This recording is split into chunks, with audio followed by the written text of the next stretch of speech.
बहुत समय पहले की बात है।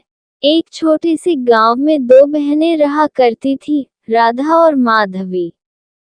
राधा बड़ी थी, समझदार और मेहनती, जबकि माधवी छोटी थी, सुंदर पर बहुत चंचल और जिद्दी। माधवी में कुछ अलग ही बात है। उसकी आंखें कभी कभी लाल हो जाया करती और वह अकेले जंगल में घंटों बिताया करती। गांव वाले राधा को बहुत पसंद करते थे, पर माधवी से कतराते थे।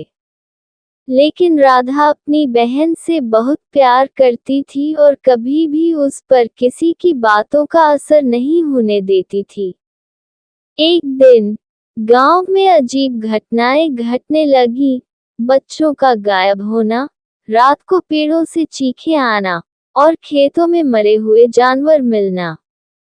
गांव वालों ने पंचायत बुलाई और धीरे धीरे शक माधवी पर आने लगा। वो चुड़ैल है। मैंने उसे रात को शमशान में देखा है। राधा ने इन सब बातों का विरोध किया, लेकिन एक रात जब उसकी आंख खुली तो उसने देखा माधवी छत पर बैठी है, हवा में तैर रही है और अजीब मंत्र बुदबुदा रही है।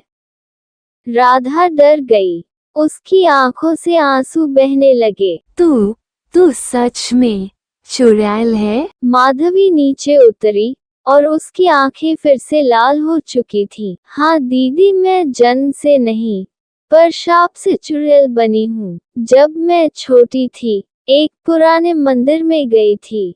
वहाँ मैंने एक बंधी हुई आत्मा को मुक्त कर दिया। बदले में उसने मुझे शाप दिया कि मैं हर पूर्णिमा को चुड़ैल बन जाऊंगी।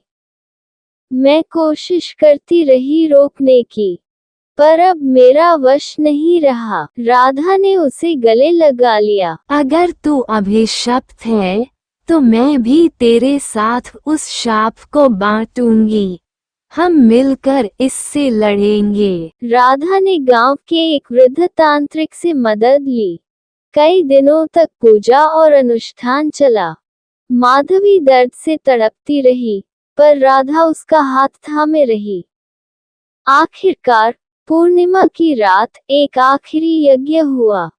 सुबह होते ही माधवी होश में आई, उसकी आंखें अब सामान्य थीं। तो अब आजाद है, लेकिन याद रखो, सच्चे प्रेम और विश्वास से हर अभिशाप को बदला जा सकता है। गांव वाले जब ये सब जाने, तो उन्होंने राधा और माधवी से माफी मांगी।